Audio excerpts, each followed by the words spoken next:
We need our sunglasses. All this reflection off the snow.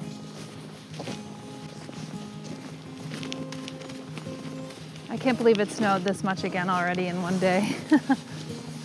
We were so close to seeing the bulbs and then snow. No. Snow. No. You know what I was just thinking about? We were already out at this time. Snow was gone in March of last year. We were pulling out some of the multiflora rose and honeysuckle, but the snow came 1 month earlier. This time it came 1 month later, and it's now, you know, lingering on because I think we're about to get another big snowstorm. All right, so let's talk about the forest, because there's a lot of things that really worry me in particular about this forest. At least like when we got here, we're like, oh wow, great, it has forest. When I first walked through, I was like, this forest looks a little suspect. And I told Joey that. I was like, it's not that great of a forest. But when he came through, he's like, this is a great forest. But we went through here, through a couple, it's part of our deer fence, by the way, deer fence strategies. We went through here with a couple of foresters, and I think we have a better understanding of what we have to do to get our forest up to better health, which we're going to show you a little bit today, I think, if we could get through all the snow.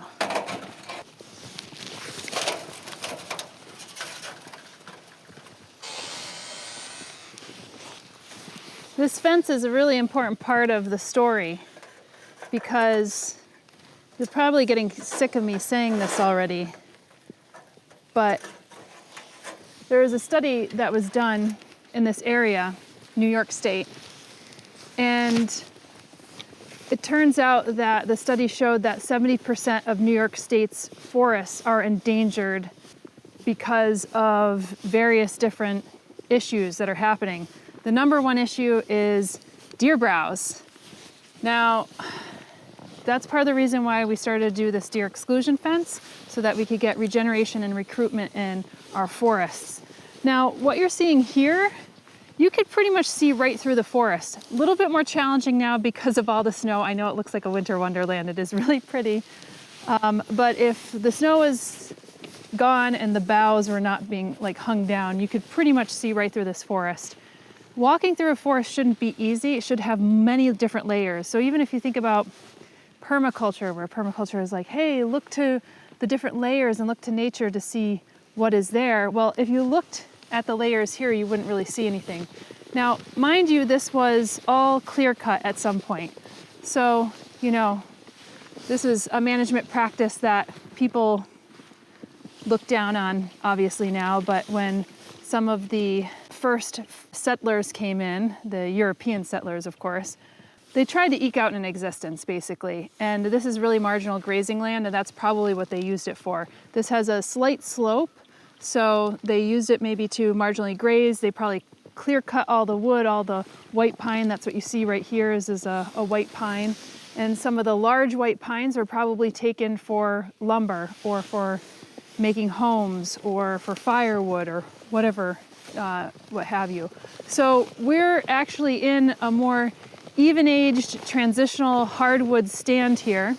And the area that I'm walking now is something that we want to turn into an agroforestry area. So maybe we'll get Diospyros, which is persimmon. It could grow in a little bit of shade, but you could see we have an open canopy right here, and we'll be taking out some of these trees right here. We'll get Asimina triloba, which is Pawpaw, so that's something else that we want to do. We planted some ramps in here that were from our neighbor's area. But part of the challenge here, let me go back to that deer. 70% of these forests are critically endangered, and it's largely because of deer. So deer, generally, a healthy population of deer would have about 5 deer per square mile. We have around 50 deer per square mile here. Now, I've learned that 1 deer needs 7 pounds of fresh weight per day. So that means like fresh greens or, you know, because they browse around. Approximately 600 seedlings equals 1 pound. So 1 deer could destroy about 4,200 seedlings in a day. That is part of the reason why you don't see any recruitment, because as soon as there's like a little seedling that sticks its head above the snow, boom, it's taken. So if you have any deer in your garden, you'll notice it really concentrates on the growing tips. And if you constantly keep on focusing on the growing tips of a plant, you're going to kill that plant. They'll, rip off the bark when they get really hungry during the winter in the trees, so they could kill the trees that way. And at the turn of the 20th century, all the gray wolves, all of the mountain lions were basically killed off in the area. Now there has been some sightings. There actually was one recent sighting of a mountain lion not too far from this area, which was interesting. It was caught and then let go in a more remote area. And then I think there was a gray wolf in the Adirondacks, so that's obviously in a different part of New York State, but there was a gray wolf that was accidentally shot. I think it was in 2001. So there has been some kind of creep back into, but those were the animals those were the predators of the deer. Now, the largest animals that we have in here that could be predators are coyotes and maybe bobcat, but they're probably they're much smaller animals, so they're probably going to be feasting more on like the fawn of deer versus like an actual mature deer. The other issue that we have, besides the fact that we have a lot of deer pressure, especially on now the outskirts of the fence, that this was clear cut, is that we're losing trees like dramatically. So our ash trees, the emerald ash borer, we have a ton of ash in this forest and it's just quickly going away. It's kind of like, we might have had chestnut also in this forest at some point. We also have a lot of trees with this kind of weird, growth structure where there's like a crotch in it, like this, like a Y. And these trees can always be a problem because if something falls into the middle of it or it just cracks and it goes both ways, not really healthy for a tree. You really want to see a tree that has a stronger stem, a stronger trunk that goes up and straight. Other issue that we have with our white pine that we found, harder to see now, but you might notice like this little J or this curve with the white pines. There's a bug called a weevil, and it can affect the growth of the pine and start creating like this little J curve, and they don't grow straight any longer. So weevilled white pine are often suggested to be removed. So we just saw a pileated woodpecker the other day, which is our first sighting. We know that we had them here because they really hollow out trees like this in this kind of fashion, really aggressive fashion. You could see that it's more kind of polygonal. It has like this kind of square or rectangular shape. And you could see it's really done a number on this white pine. So there's something in this white pine that it wants. And they're magnificent birds. I mean, I was really happy to see, but you could see they could cause damage to certain trees. So we might leave something like that up because if a pileated woodpecker actually starts creating these holes, that could also be holes for cavity nesting birds and animals as well. So things like that we would keep. Although you could see, this is where that J, you see that J? Where it's like kind of straight and then all of a sudden it moves up like this in that J fashion. So that's where that was something that was weevilled. Then you just have dead and dying trees. And Sandra, you and I walked through here and we started cutting down some trees and putting it up against the fence for the deer so that the deer won't jump over it. And I couldn't believe, we were really focusing on just like that area and cutting down, but there's just so many dead and dying trees. And something like this would need to come down. I think this is a Crataegus. This is a hawthorn. This is one of our native hawthorns. You can see with the very long thorns and spines. It's a good understory tree actually, so we'd be bringing in more Crataegus in here if we were actually going to do an understory planting. So those are two trees I mentioned, ash, white pine, and then we have beech. Maybe we could walk up here and we could find some beech. There isn't a lot of beech in this area, but we've kind of taken our forest into quarters, and not quarters, but like 4 zones. And we're gonna be concentrating on those 4 zones over the time that we're here, because each of those 4 zones will probably be treated slightly differently as far as management goes. Okay, so I think this is a good example maybe of a beech. So beech are in the family of Fagaceae, which is in the same family as chestnuts and oak. They have a tendency to keep their leaves. But a lot of our beech trees now have beech bark disease, which is really sad because all the beech are gonna go. So if you see these little stems coming up right here, these are just sprouts coming up from a diseased beech. So that is another tree in our forest, one of our main trees in our forest, that's dying. So typically, you know, these seedlings are not going to get big. They're going to get hit with beech bark disease. So you might have to like cut them. A typical thing that you might do is cut them at about 2 feet during midsummer, and then you just kind of exhaust the beech, and then you could do understory plantings with some other tree. But like, what other tree? You know, we're really going down our list here, and we're kind of striking out on a lot of our species. Now, this is primarily an oak hickory forest, I should say, with white pine. And the hickory is doing great. We could find some shagbark here. It's primarily shagbark. So that's in the genus of Carya. And because our hickory are doing so well, one of the lights at the end of the tunnel, I think, is that we might bring it upon ourselves to actually bring in more types of Carya. So this is Carya ovata, but there's Carya lacinosa, which is a shellbark hickory. We have pignut hickory, we have mockernut hickory, bitternut hickory. So we could actually lean into hickory a little bit more here. And it is very hard to grow hickory. Not many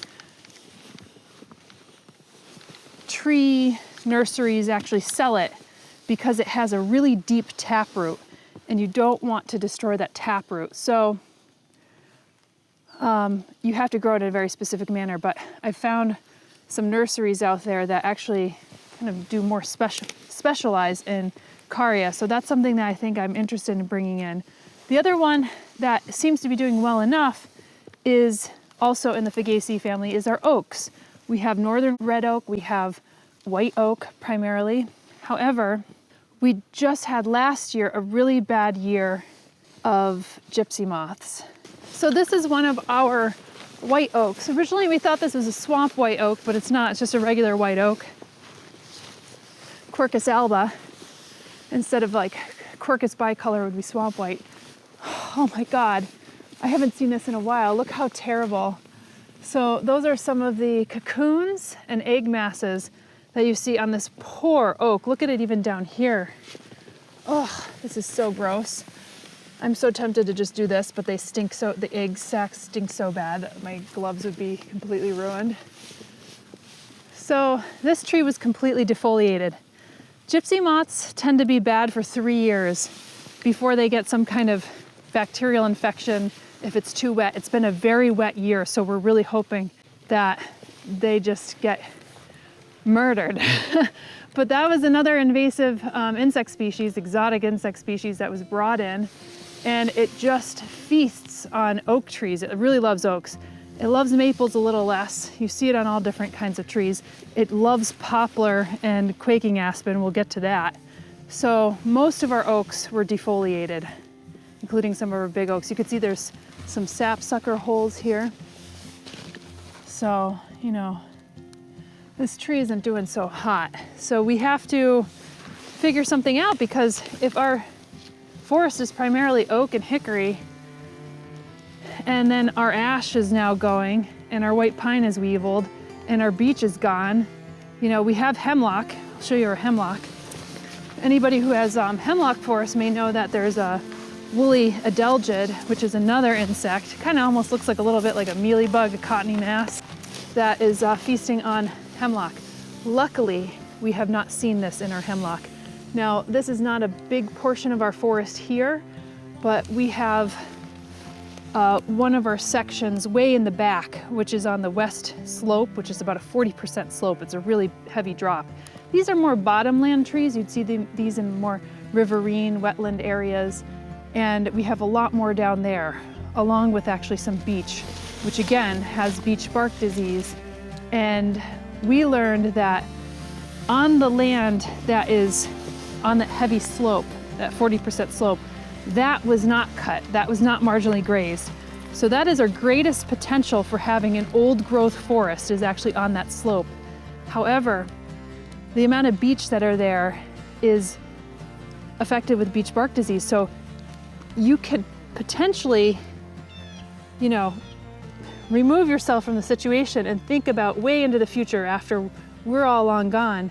And you might say, you might not have any forest left, because if all that beech and all the little understory of beech are all going, you might not even have a forest there in 50 years, 100 years, 300 years.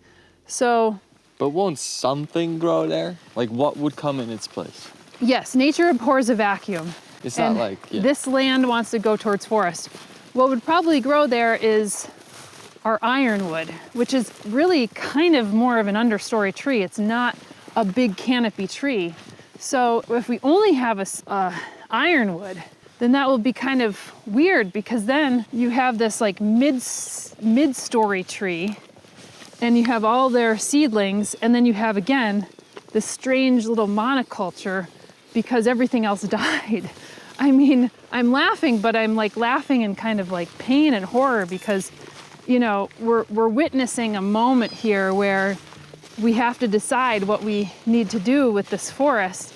And it's a big forest, like 70% of the land here is forest. This is actually an interesting area for us. The reason why this is potential agroforestry area is because you could see there's no canopy cover.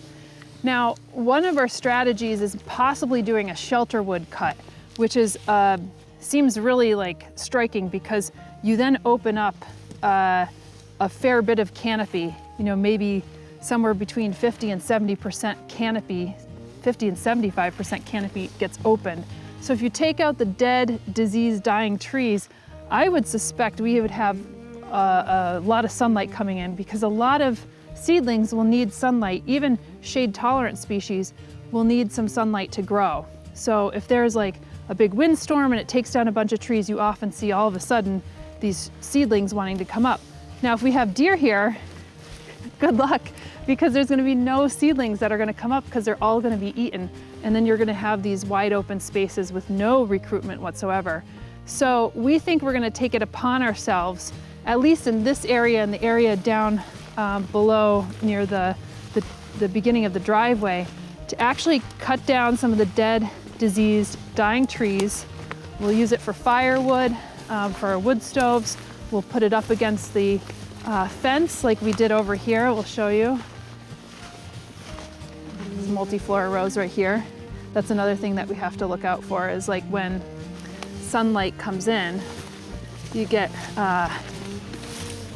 multiflora rose and honeysuckle, which is actually, going back to the deer, the second biggest threat to our forest is having some of these exotic species coming in that completely crowd out the sunlight on the forest floor and prevents any seedlings from regenerating too. So this is some of the dead, diseased, and dying wood, and then we kind of put it up here so that the deer can't get a foothold closer to the fence and jump over. They have a harder time running and jumping and getting the height to get over an 8-foot fence compared to if they were just standing on the side. They could actually jump much more readily. So that was one of the big projects that we did. And then our poplars and quaking aspens. Now, these are trees that don't last very long. They're kind of like the pioneer species, it's called, or like the first movers. So this is one of our poplars. And we have some quaking aspen and stuff. We also have some birches here that are first movers, but it's mainly aspens. These were also hit pretty hard with gypsy moths, although you can't really see it so much on this this trunk right here, but you do find it. Now there's things like this that we would kind of leave up. You could argue that, hey, this is dead, dying, and diseased, but it looks like it could be, it has a good potential for a little wildlife tree. So we'll leave something like that up. Yeah, you don't want to cut everything down. Yeah. This is a great tree for, and even Michael DeMunn was saying that chickadees would hide little seeds behind here or make Exactly. nests or use some of this, so you don't want to take everything down. Great example of what I was talking about earlier about that crotch or that Y in the tree, and you see how this one tree fell into it, and now it's like that tree fell into that crotch, got stuck in this tree, and you could see that it scraped off the bark, which is the protective layer for this tree. And if this tree cracks, we're kind of in trouble because it's gonna fall both ways. So that is a challenge. This might actually be an ash too. It looks Yeah. like it's in good shape too. It looks like it's in good shape, but it looks like it's starting to have some problems. So this is something that we'll have to look at. And again, these are all, see this is all beech. All of this is gonna be gone. So you have to kind of imagine this forest with like, even though that looks healthy, it's not. And then this one's dead. You could see that has no kind of growth. It has some, this is kind of alive right here, but then it has no top to it. So that would be something that would be an example that I would cut. This is another great example. This I might cut too because it has dead tops. I mean, after you really start walking through here, you're just like, whoa, what are we gonna have left? But then it gives us a really great opportunity to say, okay, well, if we could bring in the sunlight, we could do an agroforestry area, this is south facing, this is great. The southern light could come in, and if we do that under planting and we prevent the deer from eating some of this, we could see how much we could actually regenerate the forest. So once all that is gone, what would you put back here? Really good question. So, like I said, you have to kind of look as to what is still doing well. What is doing well? Hickory doing exceptionally well. Now I don't want to go in and just plant all hickory because God forbid if like something happens to the hickory, then you have nothing. So you want to spread across the genera so that you have more biodiversity. So I would like to bring in some more Carya species within that genus, but I don't want to fill it up with hickory. Oak, exceptionally well. So you think about the soil here, it's maybe the mycorrhizae, all the fungi, the relationships, the partnerships that are happening underneath the soil, it's primed for those principal trees. So if we have white oak and we have red oak already, Quercus rubra and Quercus alba, then maybe we could get some swamp white oak. We have a tendency here with our soil that it's a little, holds onto water quite well, which is good or bad depending on what species you are referring to. I would like to see some maybe swamp white oak. I think we could bring in Quercus coccinea, which is scarlet oak. We could probably bring in Quercus palustris, which is pin oak. Just bringing in some different oak species. And we have some birch trees, but we don't have a lot of them actually. And it could be because, you know, birch does well like quaking aspen. It's like a pioneer species and it doesn't last that long, but I wouldn't mind actually bringing in some more birch species. So betula, I call it betula, I think it's betula. Betula alleghaniensis, which is yellow birch, we have some of that. We have black birch, Betula nigra. We could even bring in some paper birch, which is a little bit further north, but has a really beautiful white bark. So that could also be a great ornamental look as well. So bringing in some birch species.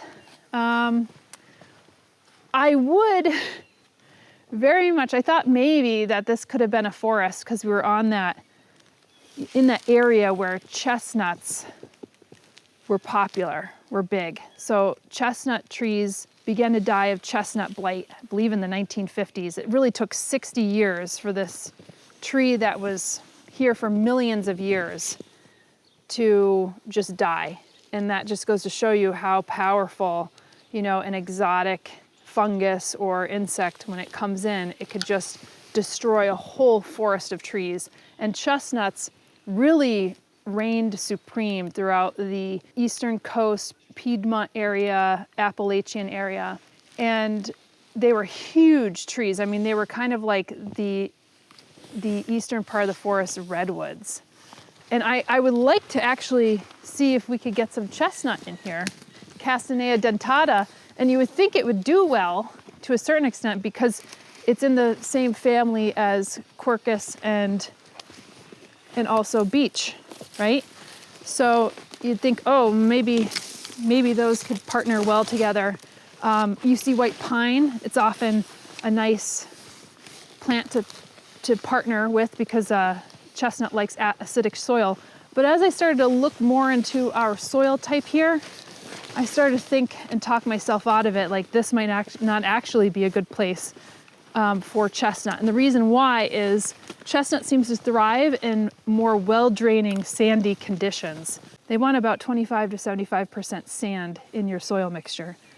When we took a sample from our lawn, it was more like 13%. It could be probably a little bit more out here, but I don't even know if we hit 25% sand out here. We'd have to do another soil test. The other thing that chestnut likes is that it likes a tall soil profile before you hit fragipan or bedrock. And we have a very high fragipan here. And I think the most our soil goes down before it hits bedrock is maybe 40 inches. And ideally, chestnut wants to be between 4 and 6 feet. So, 48 and 72 inches. That's generous. I don't know if we have enough soil here to support that. And it also likes high KSAT, so it likes to have high permeability. We have very low permeability here. If we did a perk test, it really holds on to the water. And I think, it's a benefit because we have a lot of ponds here. We could put a pond anywhere and it will pond up and we'll have a nice, beautiful pond. So that is some of the benefit. So I have to really think through that, whether that is something that we should experiment with, but I wouldn't want to go whole hog on that. I'd want to really, really experiment with, some of the strains that are out there that are blight resistant. Doesn't mean that it's blight free, it's blight resistant. So there's been a lot of back crossing with Chinese and Japanese chestnut. There's discussions on doing, a little genetic engineering that look promising, but they're not being released yet.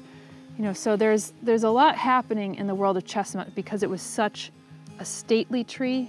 It was, chestnuts roasting on an open fire. We had like sweet chestnuts. People were eating them. It was like brown rice coming from the sky.